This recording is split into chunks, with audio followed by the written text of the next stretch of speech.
The downtown area around the Los Angeles Greyhound bus terminal is a very dangerous place after dark. Colorful legions of thieves, muggers, fences, crackheads, junkies, alcoholics, and $10 whores prowl like hungry sharks around a bleeding man. Known as Skid Row, people here often sleep in the filthy, vermin-infested streets where they dropped the night before.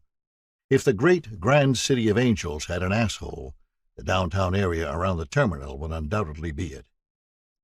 It was from this place that he came, nameless and nocturnal, as silent and deadly as cyanide gas. He always wore black, with the brim of a black baseball cap pulled down low. Even his socks and shoes were black.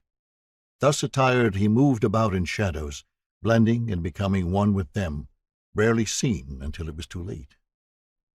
At 8:30 on the evening of June 27th, 1984, he copped 2 grams of cocaine from Roberto, a skinny Colombian who sold pure rock from the little park with the benches and the palm trees just in front of the terminal.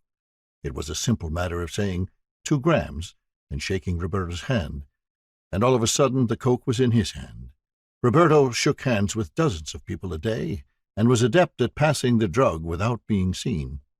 It was like a magic trick. Tonight, the man in black was driving a stolen dark blue Toyota. However, no one paid particular attention to what he was driving. That was his business, and for the most part, people who moved through the underground empire of degradation and crime in downtown Los Angeles minded their own business. It was a very easy place to get lost in. There were transient hotels all over that rented rooms for $8 to $12 a night, no questions asked, no ID necessary. The Huntington, Cecil, Roslyn, Ford, and Frontier were some of the places he'd go and binge on cocaine for several days straight, not eating or sleeping, answerable only to his addiction and the hot winds of his psychosis. But tonight all his money had gone for the cocaine, and he'd have to make do out in the open. He got into the car, drove a few blocks, and parked. He knew the mean, stinking, urine-stained streets and alleys as intimately as the palms of his large-knuckled hands. He had prearranged places where he'd go to get off without being disturbed. He got out of the car and walked to the back of an abandoned building just off Pico, anxious and in a hurry to get the drug into his system.